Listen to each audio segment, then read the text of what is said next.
বন্ধুরা, আজ আমরা এই ভিডিওটির মাধ্যমে একটি গুরুত্বপূর্ণ ও প্রাসঙ্গিক বিষয় নিয়ে আলোচনা করব, আর তা হলো প্রভু জগন্নাথ দেবের রথযাত্রা। আর তার পূর্বেই যদি আপনি সামান্য এই কয়েকটি জিনিস আপনি দান করতে পারেন, তাহলে আপনি জীবনে অখণ্ড সৌভাগ্যের অধিকারী হবেন। ঠিক তেমনি বহু জন্মের পাপ থেকে আপনারা সুনিশ্চিত মুক্তি পাবেন। হ্যাঁ বন্ধুরা, আপনারা একেবারে ঠিকই শুনেছেন। এই সামান্য জিনিসটি দান করার ফলে প্রভু জগন্নাথ দেবের অশেষ কৃপা আপনার উপর থাকবে। এর ফলে আপনার এবং আপনার পরিবার সারা জীবন রাজার হালে থাকবেন। বন্ধুরা, আপনারা প্রত্যেকেই জানি আর কয়েকটা দিন বাদেই রথযাত্রা। আর এই রথযাত্রার পূর্বেই আপনি যদি বেশ কিছু ভালো কর্ম করেন, তার ফল আপনি বহু জন্ম ধরে পাবেন। তাই তো বলি বন্ধুরা, যে সামান্য এই জিনিসটি আপনি যদি দান করতে পারেন, তাহলে আপনার 7 পুরুষ টাকার গদিতে শুয়ে থাকবে। হ্যাঁ বন্ধুরা, সামান্য এই ছোট্ট কয়েকটি জিনিস আপনি যদি ধ্যান করতে পারেন, তাহলে আপনার পুনর্জন্মে কৃত পাপ থেকে আপনারা সুনিশ্চিতভাবে মুক্তি পাবেন এবং প্রভু জগন্নাথ দেবের আশীর্বাদ সদা সর্বদাই আপনার নিত্য সঙ্গী হয়ে থাকবে, যার কারণে আপনি আপনার জীবনে সুখ, শান্তি, সমৃদ্ধি কোনো কিছুরই আর অভাব থাকবে না। তাই বন্ধুরা, কোন সামান্য সেই জিনিসগুলি যে এই পবিত্র উল্টো রথযাত্রার দিন বা উল্টো রথযাত্রার পূর্বে কোনো ব্যক্তিকে দান করলে আপনি অখণ্ড সৌভাগ্যের অধিকারী হতে পারবেন, প্রভু জগন্নাথ দেবের আশীর্বাদ ও কৃপা পাবেন। তাই এই প্রসঙ্গে বিস্তারিত জানার আগে আপনাদেরকে বলে রাখি, আপনি যদি আমাদের চ্যানেলে নতুন হয়ে থাকেন, তাহলে চ্যানেলটি অবশ্যই সাবস্ক্রাইব করুন এবং পাশে থাকা নোটিফিকেশন বেল আইকনটি ক্লিক করুন। কারণ আমি বিভিন্ন প্রকার তন্ত্র, মন্ত্র, বশীকরণ, টোটকা, বাস্তু টিপস, জ্যোতিষশাস্ত্র, পুজো, আরাধনা এবং ব্ল্যাক ম্যাজিক করা নিয়ে নিত্য নতুন ভিডিও আপলোড করে থাকি, যা প্রয়োগ করার মাধ্যমে আপনার জীবনে থাকা সকল প্রকার সমস্যার সমাধান করতে পারবেন। চলুন এবার মূল আলোচনায় প্রবেশ করা যাক। তবে মূল আলোচনায় প্রবেশ করার আগে আপনারা যদি প্রভু জগন্নাথ দেবের আশীর্বাদ ও কৃপায় নিজের জীবনকে ধনধান্যে পরিপূর্ণ করতে চান, আপনারা যদি চান আপনাদের জীবনে সুখ, শান্তি, সমৃদ্ধি থাকুক, আপনাদের জীবনটা আনন্দের সাথে অতিবাহিত হোক, তাহলে জয় প্রভু জগন্নাথ দেবের জয় লিখে কমেন্ট অবশ্যই করবেন। বন্ধুরা, আমি সবার প্রথমে যে জিনিসটি দান করার কথা বলবো, সেটি হলো হলুদ রঙের কাপড়। হ্যাঁ বন্ধুরা, আপনারা একেবারে ঠিকই শুনেছেন।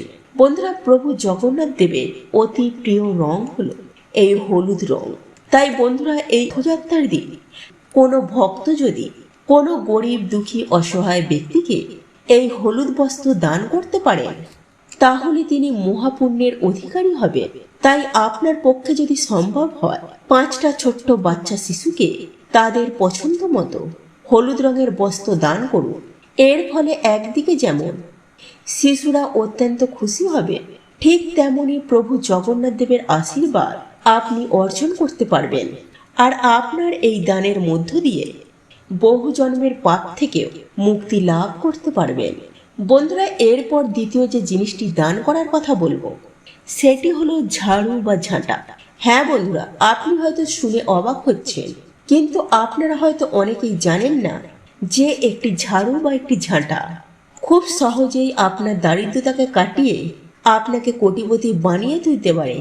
বন্ধুরা, আপনারা প্রত্যেকেই জানি যে এই ঝাড়ু বা ঝাঁটা দিয়ে যেহেতু ঘর পরিষ্কার পরিচ্ছন্ন করা হয় এবং ঘরের নোংরা আবর্জনা বাড়ি থেকে দূর করা হয়, সেহেতু এই ঝাড়ু বা ঝাঁটার মধ্যে স্বয়ং মা লক্ষ্মীর বাস।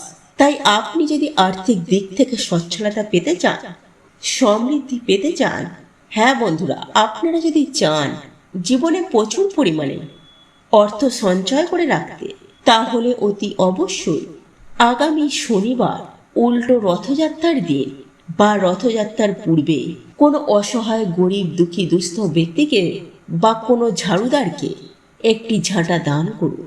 বন্ধুরা, আমাদের পাড়া প্রতিবেশীদের মধ্যে অনেক জিনিসের দেয়া নেওয়া হয়ে থাকে। তাই আজ আমি আমার এই ভিডিওটির মাধ্যমে যে জিনিসগুলির কথা বলবো, সেগুলি অতি অবশ্যই তার প্রতিবেশীকে যেমন দান করতে পারেন, ঠিক তেমনই কোনো অসহায় গরিব দুঃখী দুস্থ ব্যক্তিদেরকে বা কোনো গরিব ব্রাহ্মণকে বা শিশুকেও আপনি দান করতে পারেন। বন্ধুরা, এই ঝাঁটা যদি আপনি রথযাত্রার দিন আপনি যদি কোনো ব্যক্তিকে দান করেন, তাহলে মা লক্ষ্মীর আশীর্বাদ যেমন আপনি অর্জন করতে পারবেন, ঠিক একই সাথে প্রভু জগন্নাথ দেবের কৃপাদৃষ্টি লাভ করবেন, যার ফলে আপনার জীবনে কখনো অর্থের অভাব থাকবে না। বন্ধুরা, এরপর তৃতীয় যে জিনিসটি দান করার কথা বলবো সেটি হলো লোহা। হ্যাঁ বন্ধুরা, লোহার তৈরি বিভিন্ন ধরনের বাসনপত্র কিংবা লোহার তৈরি কোনো জিনিস রথযাত্রার পূর্বেই আপনি অবশ্যই যে কোনো একটি ব্যক্তিকে দান করে দিতে পারেন। তাহলে এর মধ্য দিয়েও আপনি প্রচুর পরিমাণে পুণ্য অর্জন করবেন। এই লোহা দানের মধ্য দিয়ে আপনার ভবিষ্যৎ জীবনটি খুব সুন্দর ও সুখময় হয়ে উঠতে পারে। বন্ধুরা, শাস্ত্রমতে প্রচলিত হয়েছে যে লোহা দান করার মধ্য দিয়ে নিজের দুর্ভাগ্য অখণ্ড সৌভাগ্যে পরিণত হয়ে যায়। থেমে থাকা কাজ খুব ভালোভাবে সম্পূর্ণ হতেও বেশি সময় লাগে না। তাই আপনি যদি মহা কষ্টে ও মহা বিপদে থেকে থাকেন, আপনি যদি আপনার ভাগ্যকে অখণ্ড সৌভাগ্যে রূপান্তরিত করতে চান, তাহলে উল্টো রথযাত্রার পূর্বেই আপনি এই লোহা কাউকে দান করুন। বন্ধুরা, এরপর চতুর্থ যে জিনিসটি দান করার কথা বলবো সেটি হলো সবজি দান। হ্যাঁ বন্ধুরা, বিভিন্ন প্রকারের শাক সবজি অবশ্যই আপনি যে কোনো একটি ব্যক্তিকে দান করতে পারেন। বন্ধুরা, আপনারা যদি এই দান করতে পারেন, তাহলে আপনার ভাড়ার ঘর সদা সর্বদাই পরিপূর্ণ থাকবে। আপনার জীবনে তথা আপনার সংসারে কখনোই অন্য কষ্ট আসবে না। বন্ধুরা, এই দান যদি আপনারা করতে না পারেন, তাহলে আপনারা এই আনাজ দান করার পরিবর্তে আপনারা 5টা শিশুকে বা 5 জন কোনো ব্যক্তিকে বাড়িতে নেমন্তন্ন করে কিছু খাওয়াতে পারেন। এর মধ্য দিয়েও একদিকে যেমন আপনি প্রচুর পরিমাণে পুণ্য অর্জন করবেন, আবার ঠিক তেমনই অপরদিকে আপনি এতটাই লাভবান হবেন যে আপনার সংসারে আপনার জীবনে কখনো অন্য কষ্টের অর্থের অভাব হবে না। বন্ধুরা, এরপর পঞ্চমত যে জিনিসটি দান করার কথা বলবো সেটি হলো গুড় দান। আপনারা একেবারে ঠিকই শুনেছেন। যদি আপনারা অখণ্ড সৌভাগ্যে পূর্ণতা অর্জন করতে চান, যদি জীবনকে প্রচণ্ড জটিলতা থেকে নিজের জীবনটাকে বার করে আনতে চান, তাহলে অতি অবশ্যই রথযাত্রার দিন এই গুড়ের টোটকাটি আপনি করুন। বন্ধুরা, এই উল্টো রথযাত্রার দিন গুড় দান করলে জীবনে ইতিবাচক প্রভাব পড়বে।